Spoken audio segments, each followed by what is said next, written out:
Hello बच्चों, कैसे हैं आप सब। आज हम कक्षा 8 के सामाजिक एवं राजनीतिक व्यवस्था 3 को पढ़ेंगे। इसमें अध्याय 6 में है आर्थिक क्षेत्र में सरकार की भूमिका। तो आर्थिक क्षेत्रों में सरकार की क्या भूमिका है, इसके बारे में इस पाठ में हम देखेंगे। हम पिछली कक्षाओं में अध्याय आजीविका एवं बाजार के अंतर्गत विभिन्न गतिविधियों के बारे में पढ़ चुके हैं। जो कक्षा 6 और 7 में हम इसके बारे में बहुत कुछ जान चुके हैं। तो इन्हें ही आर्थिक गतिविधियां कहा जाता है कि आजीविका चलाने के लिए जो लोग काम करते हैं तो उसके द्वारा जो आय प्राप्त होता है या फिर बाजार की जो व्यवस्था है, तो ये सारी जो गतिविधियां हैं ये क्या है, आर्थिक गतिविधियां हैं। यह हो सकता है कि लोगों को जीविकोपार्जन के लिए समान अवसर ना मिले या फिर कार्यस्थल पर उनका शोषण हो, जैसे अधिक घंटे काम लिया जाए या फिर कम मजदूरी दी जाए, बच्चों को काम पर लगाकर उनका शारीरिक और मानसिक शोषण किया जाए आदि। तो इस प्रकार की जो बाजार में उपभोक्ताओं के साथ भी कई तरह की जातियां हो सकती है। तो बाजार में जो उपभोक्ता हैं तो उनके साथ भी बहुत तरह की जातियां हो सकती है। जैसे व्यापारी ज्यादा मुनाफा कमाने के लिए जो वस्तुओं की वास्तविकता से अधिक जो कीमत है वो वसूल कर ले, वस्तु की जो कीमत है उससे अधिक कीमत ले ले ग्राहकों से, या फिर वस्तुओं में मिलावट कर सकते हैं, जमाखोरी कर बाजार में वस्तुओं की जो आपूर्ति है उसका आभासी कमी ला सकते हैं। तो ये सारी घटनाएं जो होती हैं, ये घटनाएं आर्थिक रूप से लोगों को शोषण का घटना है। तो इसमें कीमतों में बेतहाशा वृद्धि हो जाती है। जब जमाखोरी होता है तो जो वस्तुओं की क्या होती है, कमी हो जाती है और कीमत बढ़ जाता है। अतः इन परिस्थितियों से जनता की सुरक्षा के लिए सरकार कानून बनाकर आर्थिक गतिविधियों पर नियंत्रण स्थापित कर सकती है और इसके अलावा क्या कर सकती है, सार्वजनिक सुविधाओं को आम जन तक उपलब्ध कराने की जिम्मेदारी भी सरकार की होती है कि जितनी भी सार्वजनिक सुविधाएं हैं वे प्रत्येक व्यक्ति तक पहुंचा सके। सो सरकार इसके लिए प्रयासरत रहती है। ऐसी सार्वजनिक सुविधाओं को जन सुविधा कहा जाता है। जो सरकार के द्वारा जो सुविधाएं सभी व्यक्तियों के लिए, भारत के प्रत्येक नागरिक के लिए दिया जाता है, वे सारे सुविधाएं क्या कहलाते हैं, जन सुविधाएं कहलाते हैं। तो इस अध्याय में हम जानेंगे कि सार्वजनिक सुविधाएं उपलब्ध कराने में सरकार का क्या योगदान है। तो इसके बारे में हम देखेंगे। देखिए इस चित्र में क्या दिख रहा है, ये शौचालय है जो सरकार द्वारा बनाई गई है जनता के लिए, सार्वजनिक शौचालय हैं। ये ट्रांसपोर्ट की व्यवस्था है। देखिए यहाँ पे बस है, बस सरकारी बस है जो सभी लोगों के लिए सार्वजनिक, कोई भी व्यक्ति इससे यात्रा कर सकता है। या पानी की व्यवस्था, देखिए पानी के लिए ये जमा हुई हैं औरतें, तो पानी की जो टंकी की व्यवस्था, ये भी सार्वजनिक सुविधाओं के अंतर्गत आती हैं। जन सुविधाएं देश के विकास एवं लोगों के जीवन स्तर को उन्नत बनाने के लिए कुछ सुविधाएं अनिवार्यतः जरूरी होती हैं। जैसे आधारभूत संरचना, यातायात, संचार, बिजली, ये सारी क्या हैं, जो आधारभूत सुविधाएं हैं जो प्रत्येक नागरिक को आवश्यक है। इसके साथ ही शिक्षा है, स्वास्थ्य है, पेयजल है, स्वच्छता है, या सामाजिक सुरक्षा या आजीविका की उपयुक्त अवसर इत्यादि क्या है, ये सारी सुविधाएं जन सुविधाओं के अंतर्गत आते हैं। तो इन्हें ही सार्वजनिक सुविधाएं या जन सुविधा कहा जाता है। जैसे शिक्षा के लिए सरकारी विद्यालय हुए, स्वास्थ्य के लिए अस्पताल हुए, सरकारी अस्पताल, पेयजल की व्यवस्था, और ये सारे किसमें आते हैं, यातायात के लिए जो बस, ट्रेन है, या फिर बिजली की व्यवस्था, संचार साधनों की, संचार की व्यवस्था, ये सारी सुविधाएं सार्वजनिक सुविधाएं हैं जिसे जन सुविधा भी कहा जाता है। तो ये सब उपलब्ध कराने की जिम्मेदारी सरकार की है। किसी जन सुविधा की यह महत्वपूर्ण विशेषता होती है कि एक बार निर्मित हो जाने के बाद उसका इस्तेमाल एक साथ एक से अधिक लोगों के हित में हो सकता है। तो साथ ही वह भविष्य में भी उपयोग में लाने के लिए उसी रूप में उपलब्ध रहती है। उदाहरण के लिए जैसे किसी स्कूल या अस्पताल में एक साथ बहुत से लोगों को क्रमशः शिक्षा और स्वास्थ्य लाभ मिलता है, तो स्कूल में बहुत सारे बच्चों को एक साथ शिक्षित किया जाता है या फिर अस्पताल में बहुत सारे रोगियों को चिकित्सा किया जाता है। तो इसी तरह किसी इलाके में बिजली की आपूर्ति से बहुत सारे लोगों को लाभ मिलता है और किसानों को अपने खेतों की सिंचाई के लिए पंप सेट चलाने की सुविधा होती है। लोग बिजली से चलने वाले छोटे मोटे घरेलू उद्योग धंधे आसानी से चला सकते हैं। विद्यार्थियों की पढ़ाई लिखाई में भी आसानी हो जाती है। तो अतः इस किसी न किसी तरीके से गांवों के अधिकांश लोगों को फायदा होता है इन सरकारी या जन सुविधाओं से। तो इसी तरह सड़क के निर्माण से भी अनेक लोगों को लाभ होता है। तो ये जो सुविधाएं हैं जिससे एक से अधिक लोगों को लाभ होता है, तो ये सारी सुविधाएं सार्वजनिक सुविधाओं के अंतर्गत आते हैं। तो ये इसमें क्या होता है, जैसे विद्यालय में बहुत सारे बच्चे शिक्षित होते हैं, सड़क का उपयोग बहुत सारे लोग करते हैं, बसों का उपयोग, ट्रेन का उपयोग बहुत सारे लोगों को सुविधा पहुंचाते हैं। तो ये सारे जो सुविधाएं सरकार के द्वारा प्रदान की गई हैं, ये सार्वजनिक सुविधाएं हैं। अब आगे देखते हैं शिक्षा। तो इसको अलग अलग समझते हैं। जैसे शिक्षा हुआ, शिक्षा स्त्री और पुरुषों दोनों के लिए समान रूप से आवश्यक है, क्योंकि दोनों ही मिलकर स्वस्थ और शिक्षित समाज का निर्माण करते हैं। तो स्त्री और पुरुष दोनों मिलकर क्या करते हैं, एक शिक्षित समाज का निर्माण करते हैं, क्योंकि यह उनके उज्जवल भविष्य के लिए आवश्यक उपकरण है। दोनों को शिक्षित होना आवश्यक है और साथ ही देश के विकास और प्रगति के लिए भी शिक्षा महत्वपूर्ण भूमिका निभाती है। तो यह समाज में लोगों के बीच सभी भेदभाव को मिटाने में मदद करती है। जब लोग शिक्षित होंगे तो लोगों के बीच जो भेदभाव है वो कम होगा। अतः सभी लोगों तक अनिवार्य रूप से शिक्षा सुविधा की पहुंच होनी चाहिए।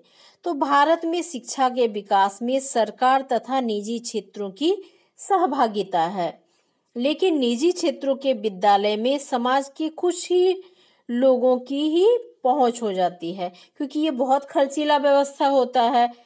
तो इसका प्रमुख कारण क्या है कि इन विद्यालयों में शिक्षा प्राय महंगी होती है। तो जितने भी निजी विद्यालय हैं, प्राइवेट स्कूल हैं, वहां पर जो शिक्षा व्यवस्था है उसके लिए बहुत ज्यादा खर्च करना पड़ता है। लेकिन भारत का प्रत्येक नागरिक इतना समर्थ नहीं है कि वो अपने बच्चों को प्राइवेट स्कूल में पढ़ाकर इतनी खर्च कर सके। देखिए यहाँ विद्यालय के बच्चे हैं ना, गवर्नमेंट स्कूल के बच्चे हैं, देखिए प्रार्थना सभा में प्रतिज्ञा ले रहे हैं। तो आप लोग भी ऐसे करते हैं ना।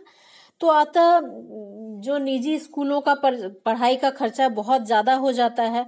अतः सरकार का यह दायित्व होता है कि गुणवत्तापूर्ण शिक्षा की सुविधा आम लोगों तक पहुंचाना सुनिश्चित करे।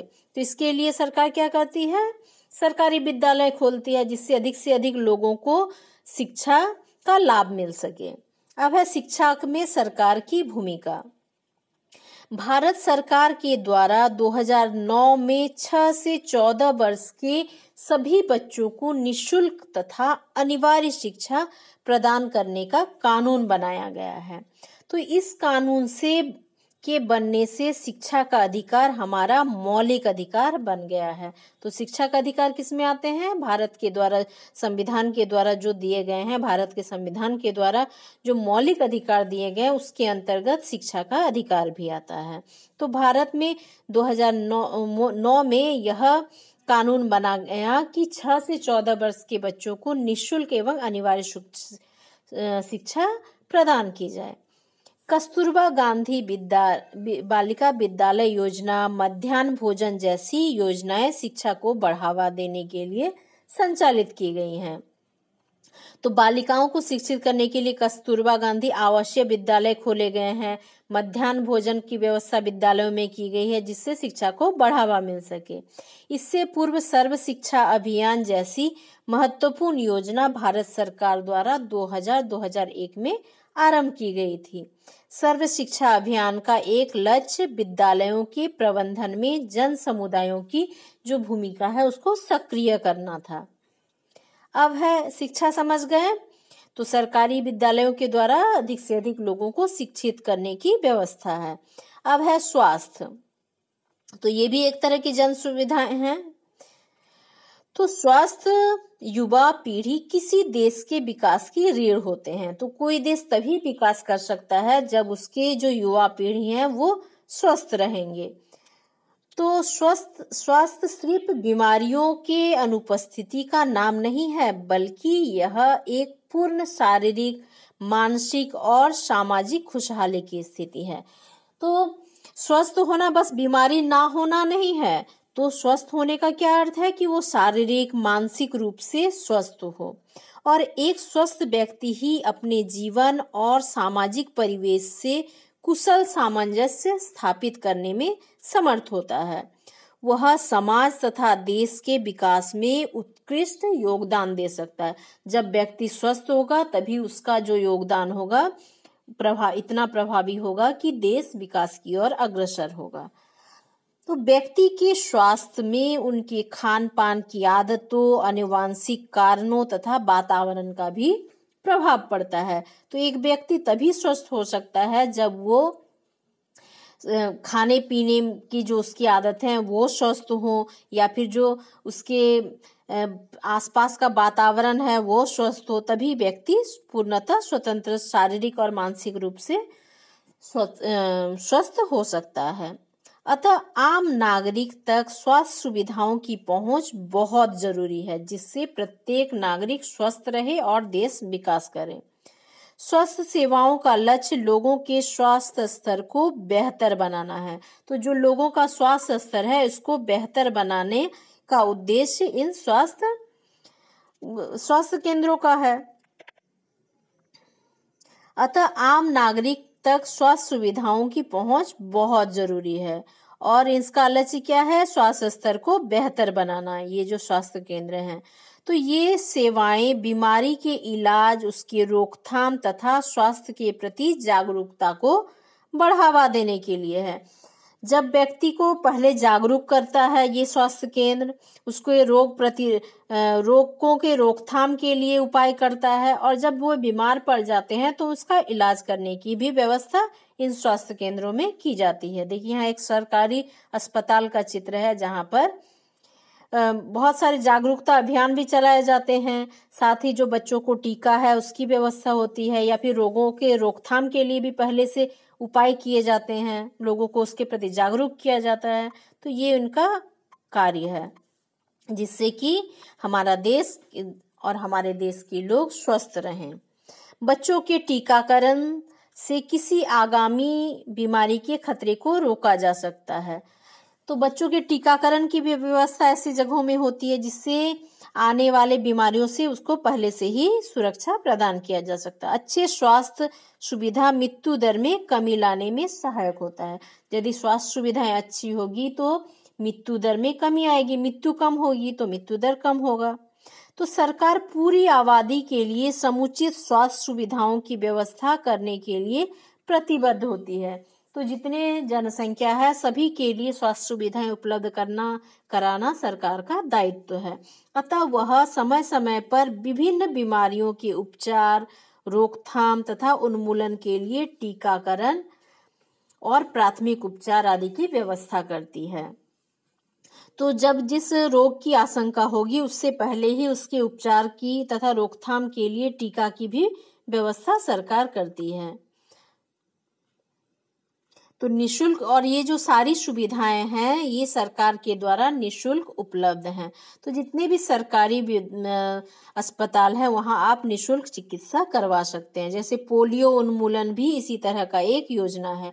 तो पोलियो जो उन्मूलन योजना है तो उसमें पोलियो का टीका बच्चों को दिया जाता है, जिससे कि वे पोलियो से दूर रहें, बचे रहें।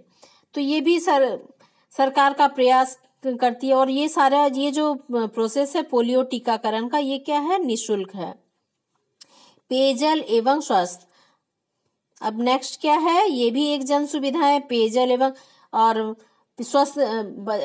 मनुष्य तभी स्वस्थ रहेगा जब उसको अच्छा वातावरण मिलेगा, साथ ही पीने का जो पानी है वो भी स्वच्छ मिलेगा। तो ये भी एक सरकार का दायित्व है कि सभी लोगों को स्वच्छ जल उपलब्ध कराना।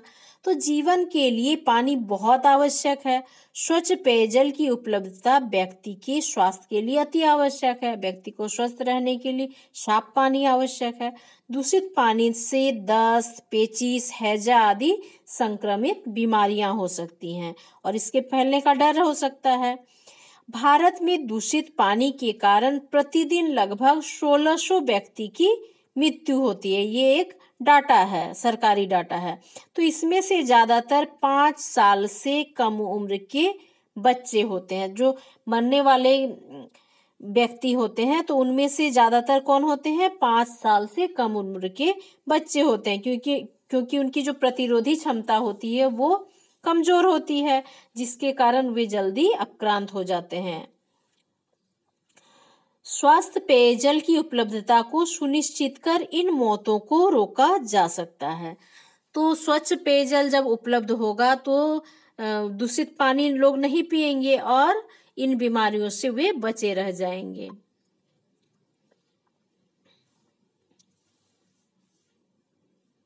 तो अमीर गरीब हर व्यक्ति का यह अधिकार है कि उसे आसानी से दैनिक जरूरतों को पूरा करने के लिए पर्याप्त मात्रा में पानी मिले। तो ये सभी का अधिकार है कि सबको पानी उपलब्ध हो। तो अर्थात पानी तक सार्वजनिक पहुंच होनी चाहिए। तो पानी पर भी सार्वजनिक पहुंच होनी चाहिए। तो सरकार इसके लिए बहुत कोशिश करती है, पाइपलाइन लगाती है जिससे प्रत्येक घर को पानी उपलब्ध हो सके। स्वस्थ जीवन जीने के लिए स्वच्छता जरूरी है। स्वच्छता अपनाने से व्यक्ति रोग मुक्त रहता है। खुले में शौच करने से क्या हो सकता है? हैजा हो सकता है, पेचिश, टाइफाइड जैसे घातक बीमारियां हो सकती है। और इससे बचने के लिए क्या है कि खुले में शौच से परहेज करना चाहिए। और शहरों में तो अधिकांश घरों में शौचालय रहता है, लेकिन गांवों में अभी तक अधिकांश लोग खुले में शौच करते हैं। और इसका कारण क्या है? गरीबी एवं स्वच्छता के प्रति जागरूकता का अभाव। तो 2 कारण हो सकते हैं, या तो गरीबी हो सकता है पहला कारण, और दूसरा हो सकता है कि स्वच्छता के अभाव के स्वच्छता के बारे में लोगों में इतनी जागरूकता नहीं है, जिसके कारण वे खुले में शौच में चले जाते हैं। तो ये चीज गांव में बहुत देखने को मिलती है। सुदूर बहुत दूर के जो ग्रामीण क्षेत्र हैं वहां अभी तक कहीं कहीं लोगों को पानी के लिए प्राकृतिक स्रोतों जैसे निजी कुओं आदि पर निर्भर हैं। शहरों में जलापूर्ति किसमें होती? पाइपलाइन के द्वारा होती है, लेकिन गांव में अभी भी लोग तालाबों का पानी या फिर प्राकृतिक जो झीलें हैं या फिर यदि किसी के पास कुआं है तो उसका पानी ही उपयोग करते हैं। तो अभी भी सार्वजनिक सेवाएं जो सरकार के द्वारा प्रदान की गई हैं वे सुदूर गांवों तक अभी तक नहीं पहुंच पाई है, लेकिन शहरों में पाइपलाइन की व्यवस्था है। देखिए भारत के द्वारा स्वच्छ भारत अभियान चलाया गया था। इस तरह का चिन्ह है स्वच्छ और भारत, ये है चश्मा, ठीक है। तो एक कदम स्वच्छता की ओर, तो यही था इसका लोगो। तो स्वच्छ भारत अभियान भारत सरकार के द्वारा आरंभ किया गया था। राष्ट्रीय स्तर का यह एक अभियान था जिसका उद्देश्य था गलियों, सड़कों और अधोसंरचित जितने भी संरचनाएं हैं उसको सुरक्षित और साफ सुथरा रखना। यह अभियान महात्मा गांधी के जन्म दिवस पर 2 अक्टूबर 2014 से शुरू किया गया था। तो महात्मा गांधी ने अपने आसपास के लोगों को स्वच्छता बनाए रखने संबंधी शिक्षा प्रदान कर राष्ट्र को एक उत्कृष्ट संदेश दिया था। तो गांधी जी खुद साफ सफाई करते थे और लोगों को भी साफ सफाई करने के लिए प्रेरित करते थे। इसीलिए उनके जन्मदिन के अवसर पर स्वच्छ भारत अभियान शुरू किया गया 2014 में। मिशन का उद्देश्य था सामूहिक शौचालय, सार्वजनिक शौचालयों और प्रत्येक शहर में एक ठोस अवशिष्ट प्रबंधन की सुविधा प्रदान करना। तो इसका जो उद्देश्य था कि प्रत्येक घर में शौचालय की व्यवस्था करना और जो आसपास में लोग साफ सफाई पर ध्यान दे। तो इस कार्यक्रम के तहत आवासीय क्षेत्रों में जहां व्यक्तिगत घरेलू शौचालय का निर्माण करना मुश्किल था, तो बहुत समय क्या होता है कि लोगों के पास जगह नहीं होता कि शौचालय बनाया जाए। तो ऐसे समय में क्या किया गया कि सामूहिक शौचालय बनाया गया तथा पर्यटन स्थलों, बाजारों, बस स्टैंडों, रेलवे स्टेशनों जैसे प्रमुख स्थानों पर सार्वजनिक शौचालयों का निर्माण किया गया। और कार्यक्रम में केंद्र तथा राज्य दोनों सरकारों की भागीदारी सुनिश्चित किया गया। मतलब दोनों के द्वारा इस पर जो राशि खर्च किया जाता था वो केंद्र तथा राज्य दोनों खर्च करती थी। तो इसके लिए क्या, जो जलापूर्ति, शहरों में जलापूर्ति पाइपलाइनों के जरिए किया जाता था। तो इसके लिए शहर के निकट की नदियों को बांधकर डैम बनाए जाते हैं और बरसात के दिनों में इन जलाशयों में पानी को एकत्र किया जाता है और इनका शोधन किया जाता है, इनको साफ किया जाता है, डैम बनाया जाता है। डैम से जो बरसात के दिनों में जलाशय में पानी को इकट्ठा कर लिया जाता है और ये जो पानी होता है इसको साफ किया जाता है, शोधन किया जाता है ताकि ये पीने योग्य बन जाए। उसके बाद इसको पाइपलाइनों के द्वारा शहरों में भेजा जाता था। तो पिछले कुछ वर्षों में शहरों की आबादी में बेतहाशा वृद्धि हुई। तो गांवों से भी शहरों की ओर लोगों का पलायन हुआ और शहरों में भी बहुत आबादी बढ़ी। तो इस वजह से सभी लोगों को पर्याप्त स्वच्छ जल उपलब्ध कराना एक बहुत ही चुनौतीपूर्ण कार्य था। तो सभी लोगों को स्वच्छ पेयजल उपलब्ध कराना बहुत मुश्किल था। तो बड़े शहरों में गर्मी के मौसम में पानी की उपलब्धता सुगमता से नहीं हो पाती थी। बरसात में तो पानी आसानी से उपलब्ध हो जाता था सभी के लिए, लेकिन गर्मी में क्या होता था, तो लोगों को पानी उपलब्ध नहीं होता था। तो कई बार गर्मियों में पेयजल का संकट उत्पन्न हो जाता था, पर टैंकरों से लोगों को पानी की आपूर्ति की जाती। पानी का संकट हो जाता था, लेकिन फिर क्या किया जाता था, उनको टैंकर, पानी से भरे टैंकर ले जाकर उनसे पानी की आपूर्ति की जाती, जिससे कि लोगों को पानी मिल सके। तो शहरों में पानी की आपूर्ति करने की जवाबदेही नगर पालिका या नगर निगम की होती है, वे इसके प्रति जिम्मेदार होते हैं। परंतु कभी कभी जल आपूर्ति विभाग लोगों को पेयजल की आवश्यकता को पूरी करने में असमर्थ हो जाते हैं।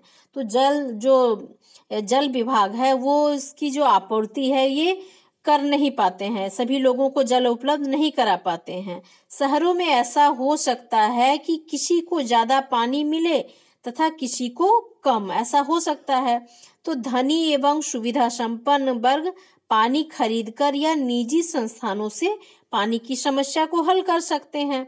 जैसे निजी संसाधन क्या हुए, बोरिंग करा के, कुआं बनाकर वे अपने पानी की आपूर्ति कर सकते हैं। जो धनी लोग होते हैं वे पानी को खरीद भी सकते हैं। लेकिन इस समस्या से सर्वाधिक प्रभावित कौन होते हैं, गरीब लोग, क्योंकि उनके पास इतना धन नहीं होता कि वे पानी खरीद सके या फिर अपना कोई संसाधन बना सके, जैसे कुआं, नलकूप, ये सब वे बना सके, इतने वे समर्थ नहीं होते हैं। तो जल की समस्या में कौन अधिक जूझते हैं, ये गरीब लोग। तो पानी की समस्या के समाधान के लिए देश में विभिन्न नदियों पर बड़े बड़े बांध बनाए गए, जिससे कि जल की आपूर्ति अच्छी तरह से हो सके। और जो बहुउद्देशीय परियोजनाएं कहलाते हैं, जो बांध बनाए गए, डैम बनाए गए, तो इसे कहते हैं बहुउद्देशीय परियोजना। तो इससे एक साथ कई तरह के लाभ मिलते हैं, जो आगे हम देखेंगे। उससे पहले हम यहाँ देखते हैं, तो पानी की ये कमी गर्मियों में क्यों हो जाती है, क्योंकि कंक्रीट का जंगल बन गया है शहरों में और बहुत कम ऐसे क्षेत्र हैं जहाँ पर मिट्टी है। तो बरसात का पानी आता है तो वो बहकर चला जाता है। यदि मिट्टी होता, पेड़ पौधे होते, पेड़ पौधे भी काट कर खत्म कर दिए जाते हैं शहरों में। तो पेड़ पौधे नहीं है, घास नहीं है, मिट्टी नहीं है, तो पानी कैसे सोखेगा। और यदि पानी जमीन सोखेगा तब ना नीचे जाकर वो जमा होगा और भूमिगत जल का स्तर बढ़ेगा, जिससे हम कुआं या वो ये के द्वारा प्राप्त करेंगे। तो ये सारे कारण भी हैं कि शहरों में पानी की कमी हो जा रही है, क्योंकि भूमिगत जल में कमी हो रही है। अब देखिए इसे भी जानते हैं, जैसे नर्मदा बचाओ आंदोलन के केस में सुप्रीम कोर्ट ने कहा कि पानी जीवन का अधिकार का एक भाग है। सुखद पर्यावरण भी जीवन के अधिकार का भाग है। नर्मदा बचाओ जो अभियान आंदोलन चला, तो उसमें नर्मदा को साफ करने के लिए आंदोलन किया, क्योंकि नदियों को इतना गंदा किया जा रहा है कि उसके जो जल धारण की क्षमता है वो भी कम हो जा रही है, और वहां रहने वाले जो मछलियां हैं, बाकी जीव जंतु हैं, या फिर मनुष्य को भी बहुत नुकसान हो रहा है। झारखंड में शहरी क्षेत्रों में पानी की उपलब्धता 734.35 लाख गैलन तथा पानी की आवश्यकता 1616.35 लाख गैलन है। तो पानी कितना उपलब्ध है? 734.35 लाख गैलन उपलब्ध है, लेकिन पानी कितना आवश्यक है? 1616.35 गैलन है, इतना आवश्यक है, लेकिन उसमें क्या है? कम है। तो इसके स्रोत क्या क्या है? जल संसाधन विभाग झारखंड, यहाँ से हमको ये डाटा पता चला है कि इतना पानी का अभाव है। 1 गैलन बराबर कितना होता है? 4 लीटर। तो इस तरह से पानी का बहुत ज्यादा अभाव है। झारखंड के ग्रामीण इलाकों में पेयजल की समस्या है। पलामू और गढ़वा जिले के अधिकांश गांवों में फ्लोराइड युक्त पानी उपलब्ध है, और जिससे लोगों की हड्डियां कमजोर होने की शिकायत मिलती है। तो सरकार के स्तर से फ्लोराइड प्रभावित गांवों में फ्लोराइड हटाने का यंत्र लगाए गए हैं, जिससे कि लोगों को फ्लोराइड युक्त पानी पीना ना पड़े। तो इस तरह से सरकार बहुत सारी कोशिशें करती है, जिससे नागरिकों को सुविधाएं प्राप्त हो और वे अपना जीवन स्वाभाविक रूप से कर सके, और उनके आधारभूत जो सुविधाएं हैं वे सरकार देने का प्रयास करती है।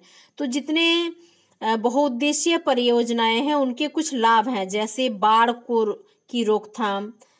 बाढ़ को किस तरह से रोकता है बहुउद्देशीय परियोजना? ये बांध बनाकर पानी को रोक देता है, जिससे कारण बहुत ज्यादा जो नदियों में पानी का बहाव हो जाता है, जिससे वे नदियों के किनारे के क्षेत्र में भर जाते हैं, तो उसको रोका जा सकता है, जिससे बाढ़ कम होता है। अब नेक्स्ट है सिंचाई के लिए जलापूर्ति। तो जो बांध डैम बनाकर पानी को रोका जाता है, इससे छोटे छोटे नहरें निकलती हैं और उससे सिंचाई के लिए पानी की छोटी छोटी नालियां काट दी जाती है, जिससे खेतों तक पानी पहुंच जाता है। तो इन बहुउद्देशीय परियोजनाओं से सिंचाई के लिए जल की आपूर्ति होती है। नेक्स्ट है विद्युत उत्पादन, और इन डैम से जो पानी गिरता है उसमें टारबाइन लगा रहता है, उससे साथ में जनरेटर या मोटर लगे रहते हैं, जिससे विद्युत उत्पादन होता है। तो जल विद्युत का उत्पादन इन डैमों से होता है। अब है पीने की पानी की उपलब्धता। तो डैम में जो पानी जमा होता है उसको एक पानी शोधक टंकी में भेजा जाता है, फिर वहां से पाइपलाइनों के द्वारा शहरों में भेजा जाता है, और जब इस परियोजना के द्वारा जो पीने के पानी है उसकी उपलब्धता में भी बढ़ी है, लोगों को पानी उपलब्ध हुआ है, स्वच्छ पानी। अब है मत्स्य पालन, और मछली पालन को भी बढ़ावा मिला है इन डैम के द्वारा। जो बांध बने हैं उससे जुड़ा जो जलाशय है उसमें मछली पालन भी बढ़ा है। अब है मिट्टी के कटाव के रोकथाम, और जो बारिश का पानी तेजी से बहकर चला जाता था, जिसके कारण उसके आसपास नदियों के किनारों को काटते हुए चला जाता था, तो जिससे बहुत मिट्टी कट के चल जाते थे। तो जब बांध के द्वारा पानी को रोक दिया गया, तो ये बहाव को कम कर दिया गया, और ये नियंत्रण में बहाव होता था। जब पानी अधिक होता था उसको धीरे धीरे छोड़ा जाता था और गेट बंद कर दिया जाता था। पानी के बहाव को मानव के द्वारा नियंत्रित किया जाता है, जिससे मिट्टी के कटाव में भी रोकथाम रुका है। पर्यटन केंद्रों का निर्माण, तो ऐसे बहुउद्देशीय बांध जहां बने हैं वहां पर पर्यटन केंद्र भी के रूप में भी विकसित हुआ है। लोग वहां घूमने आते हैं, नौका विहार करने आते हैं, अपनी छुट्टियां पिकनिक मनाने आते हैं। तो ऐसे बहुत सारे क्षेत्र ऐसे बांध हैं जहां पर लोग पर्यटन के लिए आते हैं, घूमने के लिए आते हैं। तो आपके आसपास भी ऐसे बहुत सारे जगह होंगे।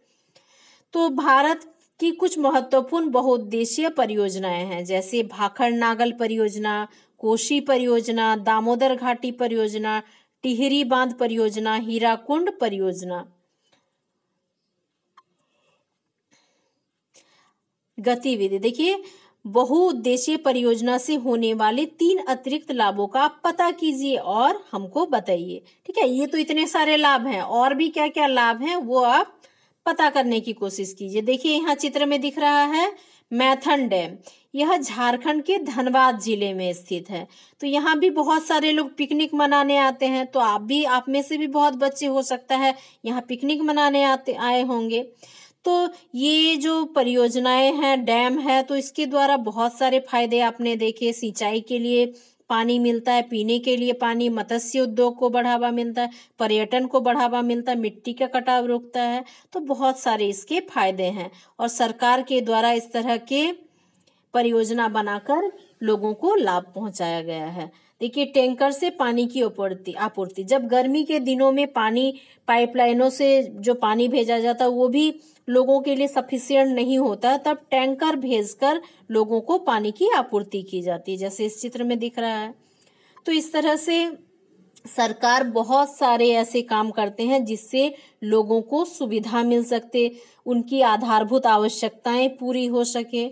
तो इस तरह से चैप्टर में बहुत सारे बातें हैं जिसे आप समझ सकते हैं, अपनी जिंदगी से जोड़ सकते हैं। तो आशा करती हूँ आप इस चैप्टर को समझ गए होंगे। इसका कुछ भाग बाकी रह गया है जिसको हम नेक्स्ट पार्ट में कंप्लीट करेंगे। तो आज के लिए इतना ही। आप इसको पढ़िए, कुछ दिक्कत होने से कमेंट करके बोलिए। Thank you.